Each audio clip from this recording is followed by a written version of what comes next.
Okay, hopefully we are live. I'm just checking all of my feeds.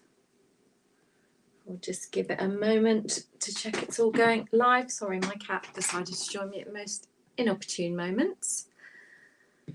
So, welcome. This is the first time I've done a live stream like this, so don't need my glasses now.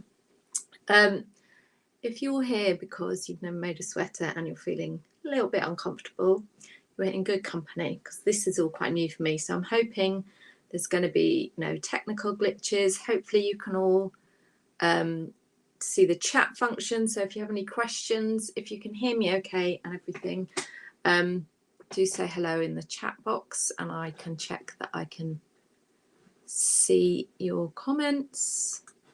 I'm just going to say hi. Just to get it started.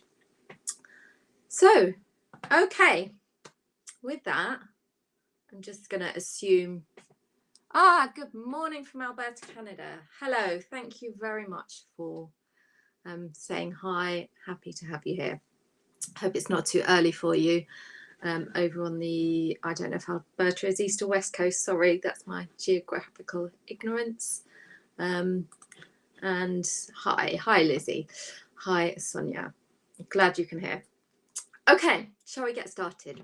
So in this session, it's a bit of a tester session. I want to introduce the patterns that we're going to work with throughout this crochet along. Just tell you a little bit about the concept behind them. I've got a little book of notes here, so if you see me looking down, that's why. So I'm going to talk about how it's going to work. It's going to last about 8 weeks. I really want this to be a really relaxed, chilled out cal. The way I'm planning on running it, there's going to be some overlap. So this week I'm going to introduce you to the pattern. We're going to talk about choosing yarn. We're going to talk about, sorry, I'm trying to read the comments and do this, but my brain is going to go off gauge. So I'll pause to read comments every few minutes. I think that's probably the easiest way to do it.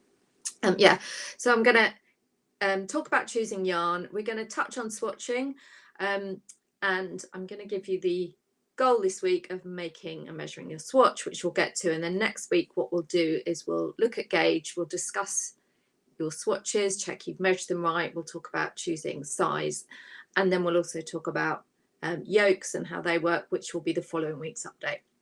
Hopefully that makes sense. The Crochet Along homepage on the Dora Does blog will always have the most up-to-date information. In terms of the times, I've just seen you say 8 a.m. perfect time. I am going to play with the times a little bit and the days throughout the cal, partly so we can capture everyone across the globe. I know we've got someone from Alberta, I'm in the UK, and I know there's people in Australia that will want to join a live, but this is for you, Margaret Rose. But it's midnight there now, so that's obviously not going to work for everything. So I'm going to play with that a little bit, and hopefully we'll either find something that works or everybody will get the chance to watch at least one session live. So that's that.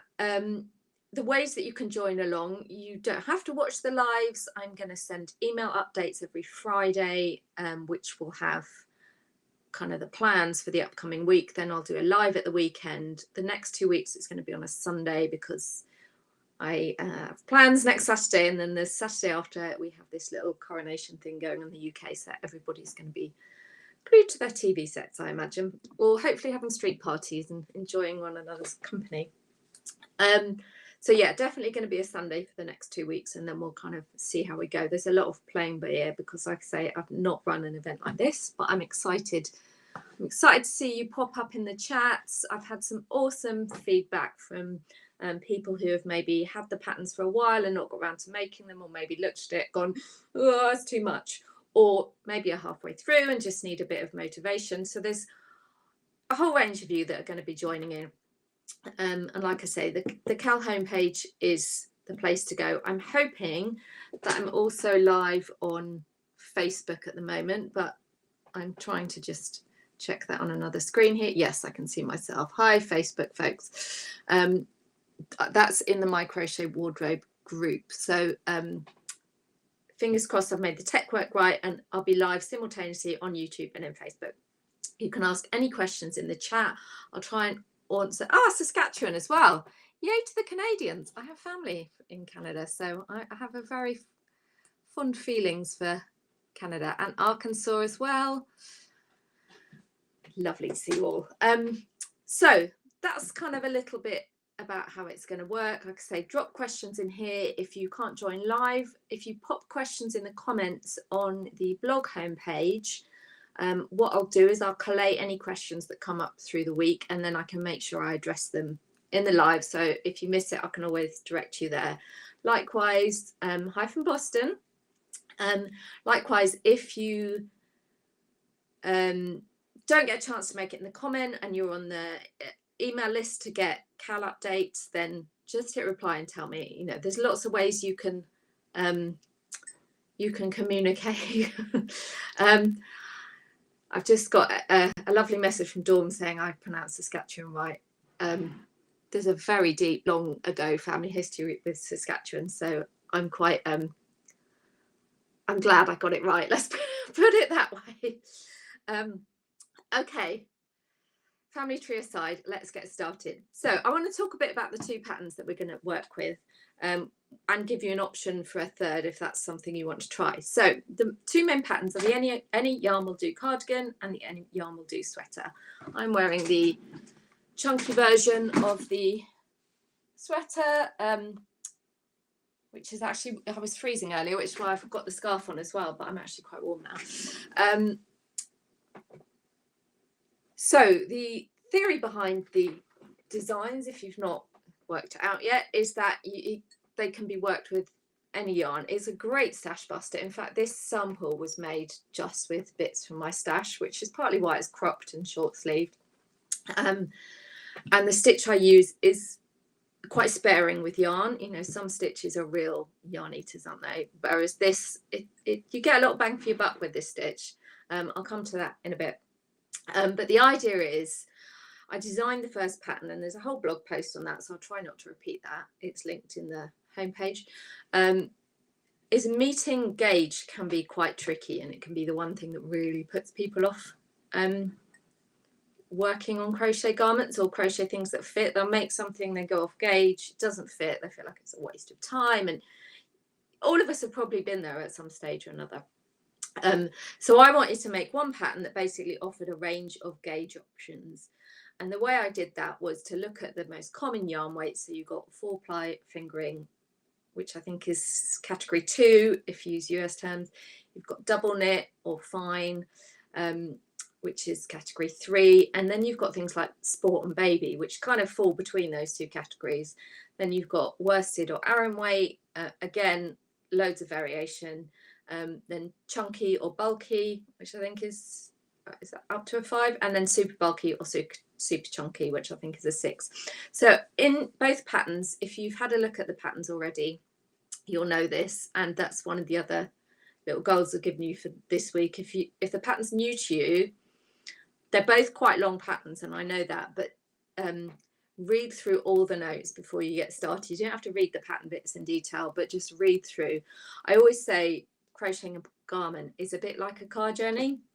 You can just get in the car and put the sat nav on and do what it tells you, which is great until there's maybe roadworks or your sat nav's out of date or whatever. The more reliable way to check that you're going to get to where you're going is to actually have a look at the map before you go and go, right, well, I need to go here and then go off on that road. And then if you do get lost, you actually, you know you're lost. You know, who's followed sat navs blindly and then gone, hang on, this is not where I want to be. But you don't know you're lost until you're an hour in the wrong direction. Although sat navs are a bit better than that these days. But you get the point, hopefully. So yeah, think of it as taking a look at the map and just getting the general sense of direction. That's why I'm always like, read the pattern. I've just seen we've got Joanne Reith here from Liverpool, but Liverpool, NY, Liverpool, New York. I didn't know there was a Liverpool there. That's awesome. I love Liverpool in the UK. Never been to, I didn't know there was Liverpool in the US, so welcome.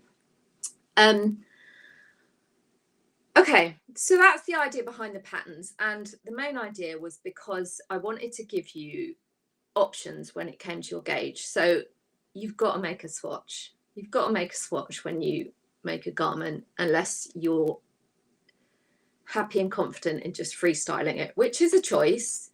But I think you need the experience to know where you're going with it.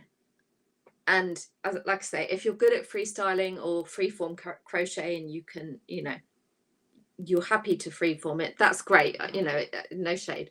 But if you're following a pattern and you want to create the thing that the pattern makes, then you need to swatch and you need to get gauge. And if you don't get gauge, there's things you can do about it, and I'm going to go into a lot of detail about that next week. So this pattern basically has 5 different gauge measurements. So say you're using a double knit yarn, but actually you crochet quite tightly and you meet the gauge for the 4-ply or fingering weight yarn, well then you follow that pattern. Like yarn weight categories, I have to say that slowly, oh I trip over my tongue. Yarn weight categories, it's such a huge range. I mean, it's easier to think of it rather than 1 to 6, like it's a spectrum. So you might get something that's 1.5 or I mean, that's very fine yarn. We're not going to be using lace weight here, but you could maybe pair lace weight with a 4-ply or, you know, something like that and see what weight you create. But it's a spectrum. So swatching, finding out what gauge you come up with, going with the nearest gauge category, maybe making some alterations to fit your gauge category a little bit better. That is the foundation. And the way I'm running this cowl, I'm really focusing up on this gauge issue up front. So today's very much an introduction and letting you know how we're going to run it. But I really want you to get to grips with this gauge category, because I know this is, you know, it's a real foundational thing. And this is the thing where so many people fall down. So I'm taking it slow, and I'm, you know, really wanting to do a lot of preparation, because mostly success with crocheting garments comes in the prep. I mean, obviously you've got to execute it as well, but the preparation really matters. So that's why I'm essentially devoting 2 weeks to it. So materials. So your hook and your yarn, I'm going to show you what I'm choosing. So I'm going to make a cardigan and a sweater with you. First off, the sweater, I've chosen this yarn, which is, I've got the ball band here, which is Drops and a Pawl. It's a wool Aran weight yarn. I've started making a swatch here. You swatch, if you want to get ahead and make a swatch, your swatch needs to be at least, I'm going to say 15 centimeters. This one is a bit longer. This is probably close to 20. I've got my little ruler here. Yes, 22 centimeters. So I'm trying to lead by example here. So I've just done a few rows of this swatch because I'm going to use it to show you something in a minute. But this is what I'm going to make the sweater out of. I've essentially got a ton of this yarn left from my Triptych twist blanket. So I'm going to use this up. With the sweaters, and to some extent with the cardigan, so you can see this is the chunky version of the sweater. It's got quite a generous neckline, and one thing I want to try, because I'm learning to, is to look at doing some short rows. So the front and back are the same on the sweater, but what you can do with round yoke garments is add short rows, so that essentially I'm covering this bit at the back of the neck, but I still have a nice long open neckline at the front. We're going to get to that later. With a lot of these garments, you actually start with the short rows and work down. But because I've not worked these before, and really it's going to be additional adjustment to this design, I'm going to do it once we've got the majority of the sweater done. Likewise, we're going to look at shaping, so under bust shaping if you want to come in, if you want to increase size for bust. We're going to look at all that as we work along. I'm not going to overwhelm you with it now. But so this sweater that I make is the one I'm going to experiment with the short rows as we progress. Now your hook, I've got a 5.5mm hook with this. I can't remember what the gauge is on the okay, so the gauge for the Aran or worsted in the pattern, and the gauge measurements are both the same in the cardigan and the sweater pattern. So, you know, whichever you're working, we're working with the same 5 gauge measurements. So in Aran or worsted, it's 12 stitches and 11 rows. and that's in extended single crochet. Now, if you haven't worked extended stitches before, I do have a full tutorial on how to work them, but extended single crochet, that's US terms, is a great stitch. I love working with extended stitches for anything that has drape. Basically, it's essentially all you're doing is adding a chain before you make the stitch. So I thought I'd bring this swatch and just show you how to make them quickly while I'm on. So I'm left-handed. I think, I'm not sure if I'm mirrored or not on your screens, so if it looks a bit backwards to you, it's because I'm left-handed, most probably, if you're right-handed. So all you do, this is my swatch. You can see the tops of my stitches there. Literally all you do is you pop your hook in under the 2 loops, yarn over, pull up a loop, yarn over, pull through 1. That's your little kind of chain space bit, and yarn over, pull through 2. That's it. It's just a single crochet with a chain at the start. So that's yarn over like that. Now, working the gauge swatch, if this is a new stitch to you, is a really good way to get familiar with the stitch. And it's, you know, if you've been crocheting a while, it's something that will probably come quite quickly. And then you'll pick up another project and start accidentally doing it, if you're like me. If you want to do extended half double or extended doubles in other projects, the stitch is not substitutable, by the way, in this project. It's the same principle. So I was doing a extended half double. I just yarn over, insert, pull up a loop, yarn over, pull through 1, yarn over, pull through 2, yarn over, pull through 2. So it's a bit taller than a traditional double crochet, just like an extended single is a bit taller than a typical single. And it means you, I mean, this is a bit tight at the moment, this swatch. You know, it's a bit twisted. It hasn't got a whole lot of drape, but, and this is where I want to tell you about my next yarn choice. I haven't blocked this swatch. I'll talk more about blocking next week, but there is a link on the homepage if you're not familiar with blocking. But my approach to blocking swatches has changed quite a bit over the years, and I'm going to tell you why. So for the cardigan pattern, I am going to use this Colour Lab DK in this beautiful green. Now, this is the original sample of the double knit cardigan from the Any Yarn cardigan pattern. And this is a big confession I've got to make. Let me just catch up with the comments quickly before I show you this. Okay, hi,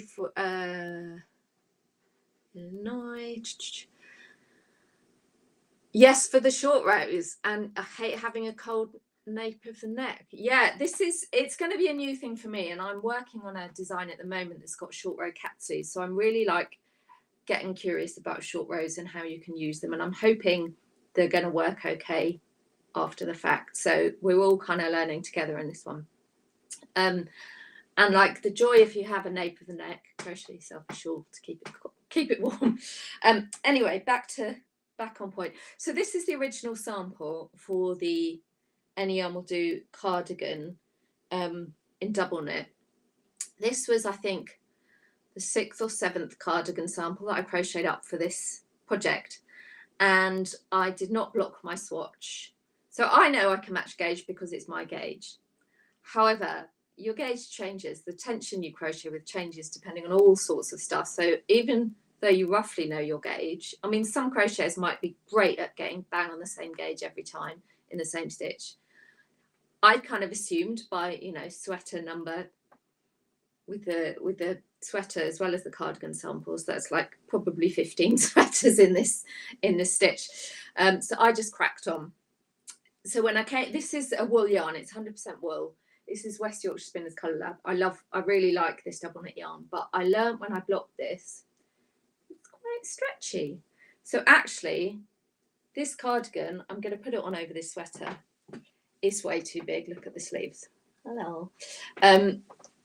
And it's nice and kind of like comfy, but bear in mind I've got a big chunky sweater on underneath this.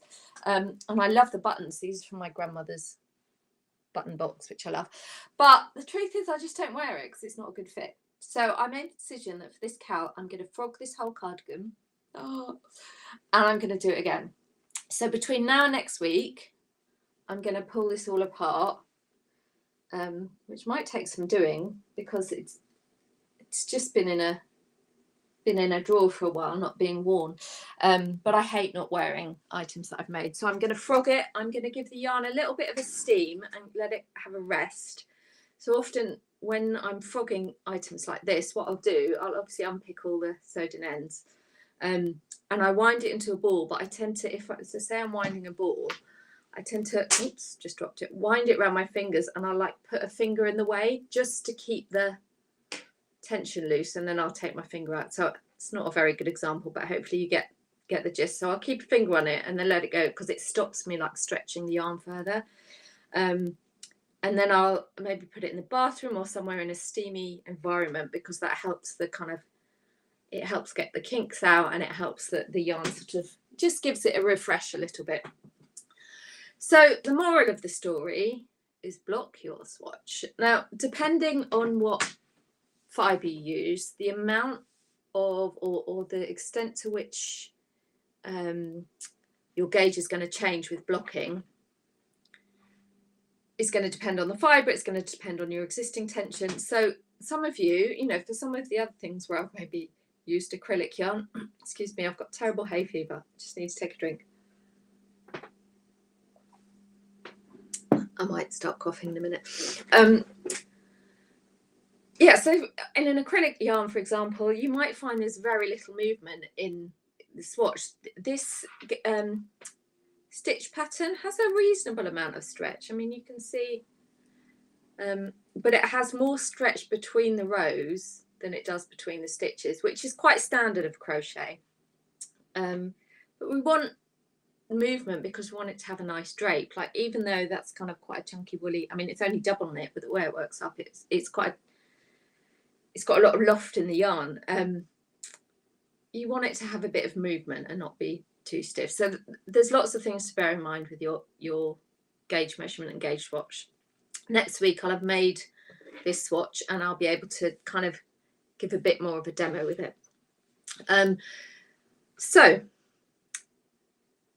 that's kind of where I'm at. That's what I'm going to be making. I'd love to know if you've already got your yarns chosen. If where are you at with this project? I see someone says you just bought the pattern. So let me know where you're at. Let me know your thoughts. Let me know if you have a yarn in mind. I know a lot of people are going to be stash busting. Just pop a message in the chat. Hopefully I can see if there's any Facebook messages. Let me just double check. Because again, I'm quite new to streaming on live and in groups and whatnot. So I'm just going to quickly go back into the group to check to see if I've missed any questions. No, I think they are. Oh, there's captions on Facebook as well. That's great. So if closed captions are helpful, then watch on Facebook. Okay, so goals for this week: choose your yarn. I've got a whole blog post which will tell you about choosing yarn. It's kind of I've updated it recently, so if you've looked at it in the past and not got much from it, I've given it a good refresh over the last week. It talks about different fibres. It talks about the sort of things that you want to consider. So choose your yarn. Oh, here we go. So Sonia, I'm hoping to use some hand spun. Wow, just wondering if you'll have enough. So you can mix and match. So one of the sweaters that I did, and this is a sort of example, you can make the yoke if you've got kind of special yarn. So a lot of people have that, that nice skein of hand-dyed yarn, but I get it's expensive. So working the yoke in the kind of special yarn is a great way to kind of mix your yarns. And if you've got a special yarn you really want to show off, that's a really great way to do it. And then you can use a kind of simple colour that works with it for the body and sleeves. This is why it's a great stash buster. You can really mix it. And if you've got a variegated yarn, it's a way of achieving something that looks like colour work, but isn't. It's a really good hack. I've just written a whole new blog post actually about using variegated yarn. So if you're thinking about that might be worth a little scroll. It's quite an epic blog post, but it really goes into it. Okay, Kathy, I have a bunch of sock yarn minis want to use. Brilliant. Perfect. Have a look at, and it's in that variegated yarn. So my Rainbow Smile sweater, I used some sock minis for the kind of, it's a kind of hexagonal yoke sweater. That it's a bit of an either or, but you know, stripes on the yoke of color looks fantastic, you know, both for the cardigan and the sweater. The one thing I'd say with the cardigan, because it's a raglan, so just a little wind back on construction. So this is a round yoke. So basically you crochet a sort of circle, but not quite circular, and then you fold it and you split the yoke. This bit is the yoke. The yoke is the bit of fabric that sits over your shoulders and the rest of the sweater drops down from. That's essentially all a yoke is. This is a round yoke because it's crocheted in circles. You can just about here see the increases, and I do in my tips for crocheting yokes, I give you a way to try and hide, so you can just see that increase line there. I might have this on backwards actually, and that might be the join line. Anyway, there's a way to make that more subtle. So yeah, so this is the round yoke, a raglan garment. So if we look at this cardigan, which is raglan, so the sweater is round yoke, the cardigan is raglan. You can see the seam here. It goes from the neckline to the underarm. That's all raglan is. It's a raglan seam goes from the neck to the underarm, and that could start the neckline could start here, the neckline could start here, you know. So you might have like an almost vertical raglan, or you might have like a 45-degree raglan, depending on where your neckline is. And like I say, we will look at necklines after the fact. So with the raglan, you basically have only 4 points of increase. So you know your front. So you can see the front corner here, because this is a V-neck, so you can see that angle. So that's maybe like a, I don't know, 60-degree angle of a corner there. So you've got this on the front, on the back, on either side. If you're using different colors, just bear in mind that that angle is going to be much more apparent if you're doing stripes. Nothing wrong with that. It's just something to be aware of, so you don't get kind of blindsided when you start working it up. Okay, so yeah, stock yarn minis, brilliant for that. Like, they make such lovely color work in the yokes. Rainbow Smiles is the pattern where I use that, and it's a super popular pattern, and like I love seeing all the different stripes people make with that. It's amazing. So I've made the cardigan previously, love it. Want to add pockets? Yeah. Little tip about pockets: if you like a patch pocket, you can, depending on how big you make your gauge swatch. Now, I always advocate bigger is better, but you can either pull out a bit of your gauge swatch or use your gauge swatch as a patch pocket.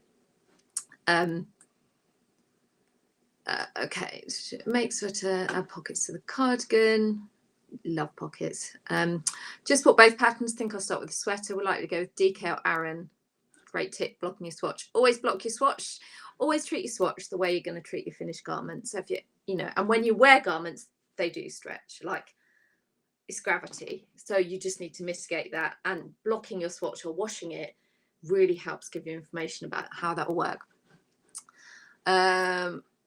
Read the blog post, really good. Thanks for the idea to mix. Gives me the yeah, just go for it. Like so long as you're not using like a yarn with a really big halo, like mohair or something like that, it's really easy to just pull it out.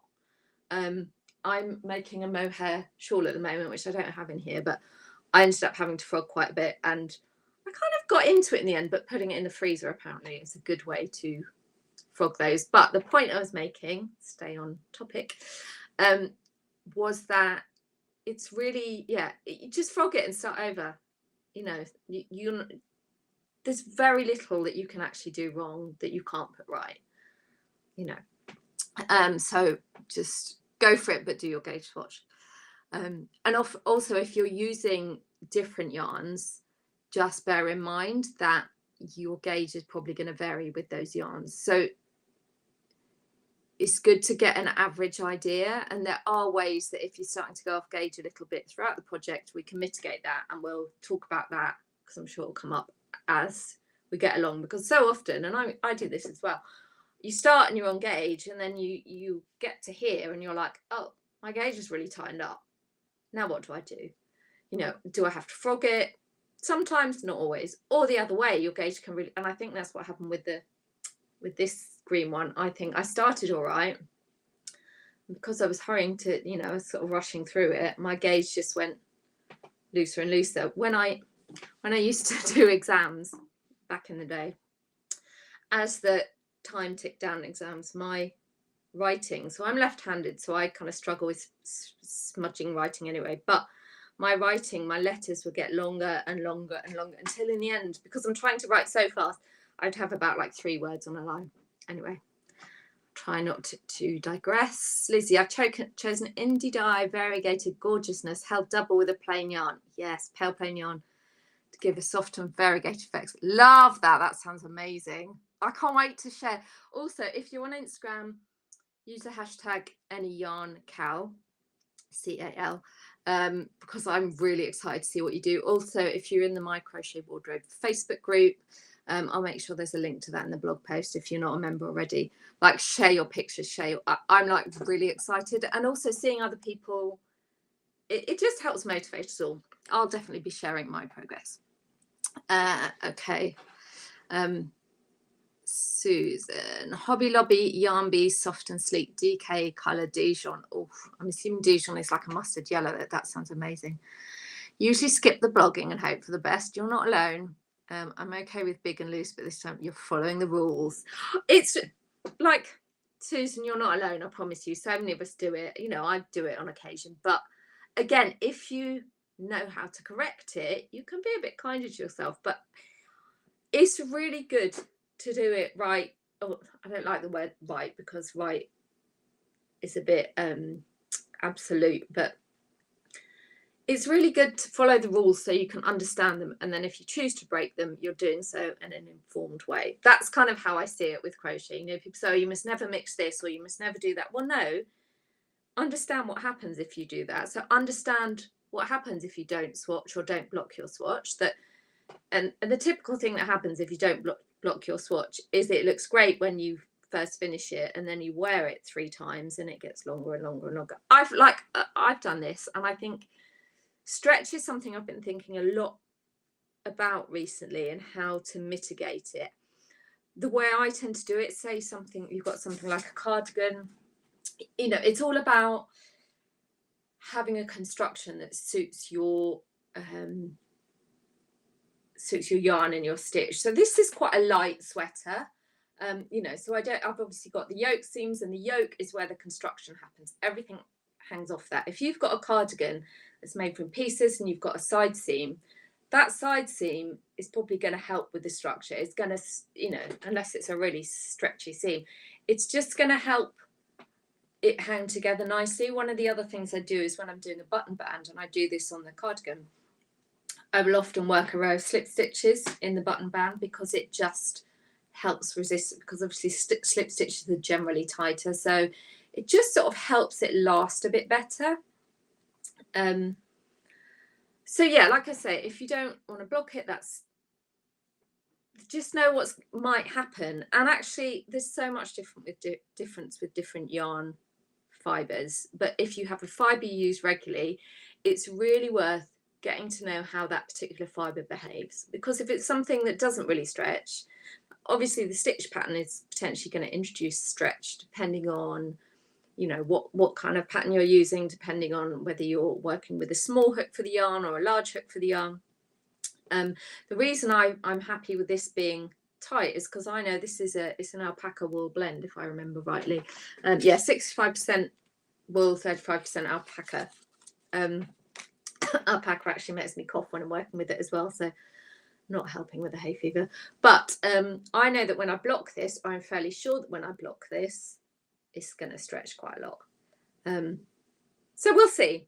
You know, it's always an experiment, and once you get used to working with certain fibers and it gets intuitive about, you know, how it's going to behave and what to expect, then you can start thinking about skipping, you know, blocking, or, you know. Okay, I think I've waxed lyrical enough about that. So, are there any other questions? I'm just going to take a sip and check my notes before I move on.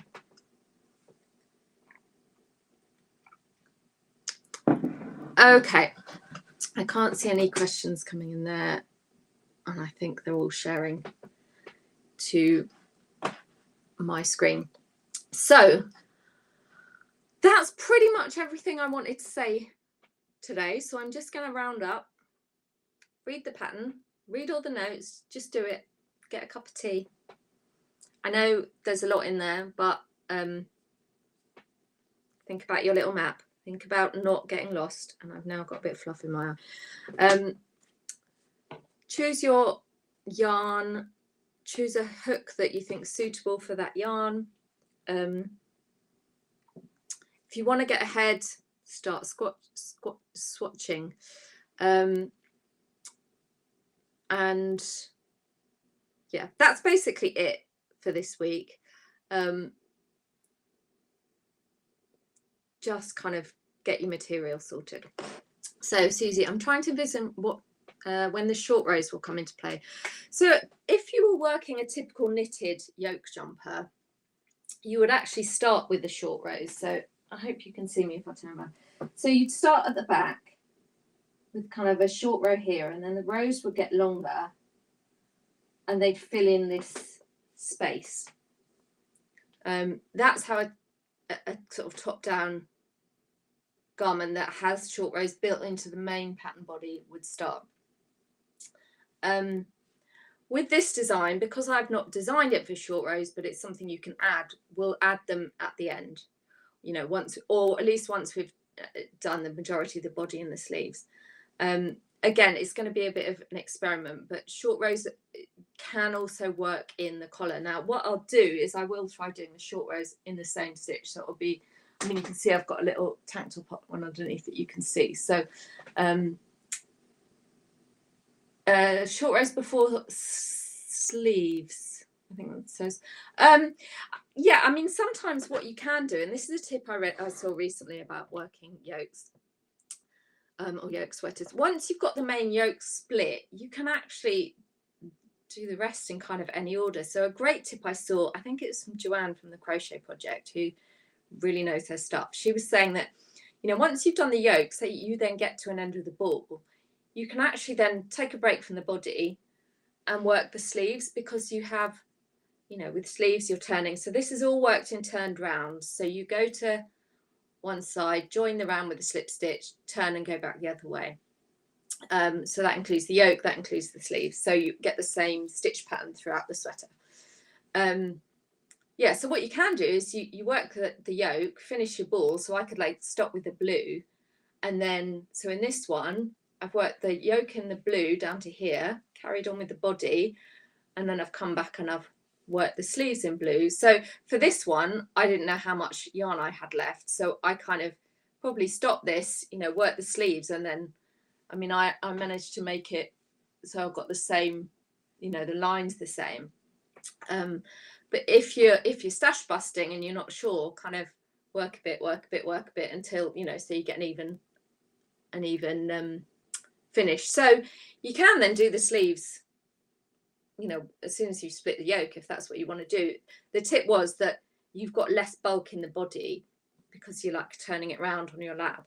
It just makes it a bit easier to work, and then you finish with the body. And also because the body, so this one doesn't have shaping, but shaping is something I'm going to talk about, how to add, you know, shaping at the side. So if you want to kind of stand up, if you want to sort of, you know, pinch it in, or, you know, maybe make it come in a little under the bust. It's supposed to be a fairly relaxed body. And interestingly, I'm looking at this on screen, and because of the colour change, it almost looks like that flares out a bit, but I think that's just a trick of the light. So yeah, typically short rows will be done at the beginning, but they can also be done when you're adding a collar at the end. The main pattern doesn't have a collar. I think I need to have a close look at it, but I think it just has kind of a round of single crochet to finish it off. And the cardigan and the sweater, I think, is slightly different. But you can add whatever collar you like. If you want to add a roll neck, you can essentially work in a circle in reverse around the neck to like bring it to a crew neck, and then you could add like a rib roll neck. So the whole point of this pattern is it's like a blank canvas, and you can relatively easily modify it to, you know, you might want, so I might have put like really long ribbed cuffs on this, for example, or, you know, finish. I saw in the Facebook group there was somebody who'd done like a really short sleeve version that looked fabulous. So like what I love about this pattern is that there's so much you can just customize as to what you want, and with each time you do that, you learn a bit more about crocheting garments and what you like and what you don't like. And, you know, if you hate ribbing, you don't have to do any, I mean, there's no ribbing in the pattern, and that was kind of an intentional choice, but you can also add ribbing if you love ribbing. So yeah, I hope that answers your question, Dawn. Okay, I think that's all the questions we've got for now. Speak now or drop me an email or a comment, and we'll look at it next week. But thank you to everybody that's shown up. I was quite scared about like just talking to myself, but there's a good few of you on here, so I really appreciate you joining. Like I said, any questions, let me know. If you're on the mailing list, you'll get an update email next Friday. I will midweek be, there's a little bit of week 2 stuff already on the blog post, so if you want to get going with your swatch and what have you, you can have a look there. But I will update that same blog post week on week with our kind of goals for the next week. And again, there's an overlap, go as fast or slow as you like. Yeah, thank you everyone for talking to me and for making this easy. Drop any questions in and I will see you next week. Okay, bye bye.